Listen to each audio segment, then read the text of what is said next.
你知道为什么你的投资胜率这么低吗？最大的原因就是去投资你自以为你懂的股票，听到分析师推荐，再加上自己粗浅的分析，就以为自己找到好股票。投资股票，我认为最重要的无非就是要提高自己赚钱的胜率，那就是选择在自己的能力圈中挥棒。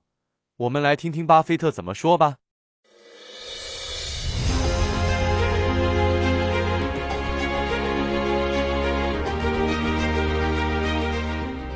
thing is to be able to define which ones you can come to an intelligent decision on and which ones are beyond your capacity to evaluate.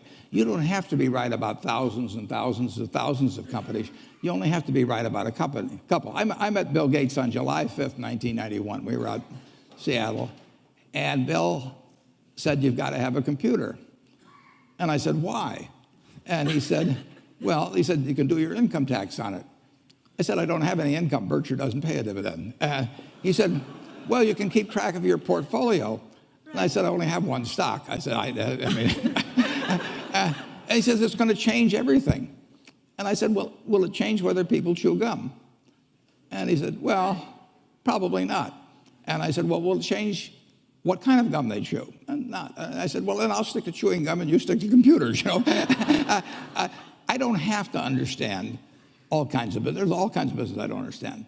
But there's thousands of opportunities there. I did understand the Bank of America, you know,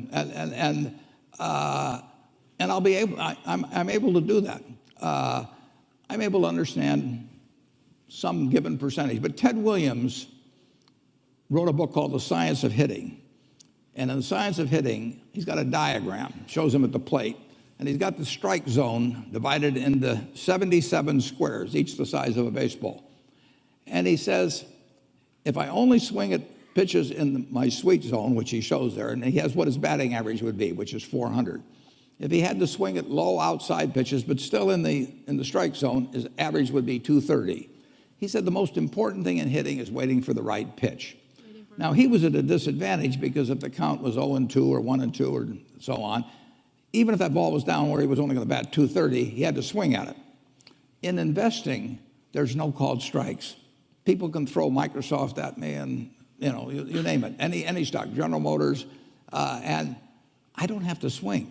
And nobody's going to call me out on called strikes. I only get a strike called if I swing at a pitch and miss. So I can wait there and look at thousands of companies day after day, and only when I see something I understand and when I like the price at which it's selling, then if I swing, if I hit it, fine. If I miss it, it's a strike.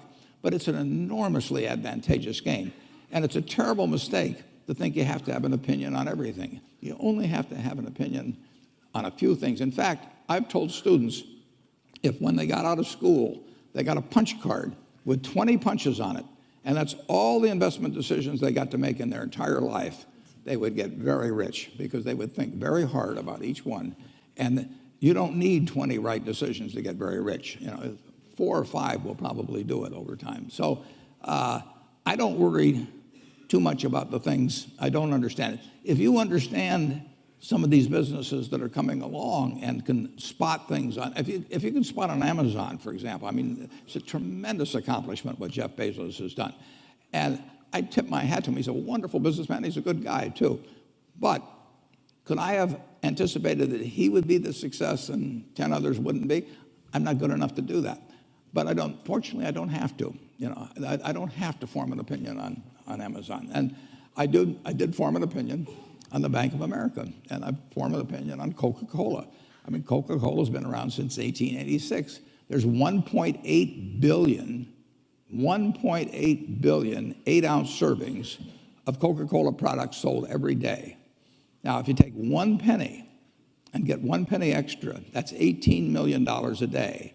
And 18 million times 365 is 7 billion, 3 less 730 billion, or $6,570,000,000. So annually, $6,570,000,000 from 1 penny. Do you think Coca-Cola is worth a penny more than, you know, Joe's Cola? I think so. So, you know, and I've got about 127 years of history that would indicate it. So those are the kind of decisions I like to make. And you may have an entirely different field of expertise than I would have, and probably much more up to date in terms of the kind of businesses that we're seeing evolve. And you can get very rich if you just understand a few of them and understand their future. 所以，一直接触新的产业、买新的股票是很难让你赚到大钱，你的投资绩效也会很难稳定为。什么要让自己常常陷入这种状况呢？当然，能力圈是可以扩大的，但首先，你必须先知道你目前能力在哪里，你才能知道如何扩大你的能力，是不是？这就是我们今天的影片，感谢你的收看。如果想学习更多巴菲特的思维策略，记得按赞和订阅哦。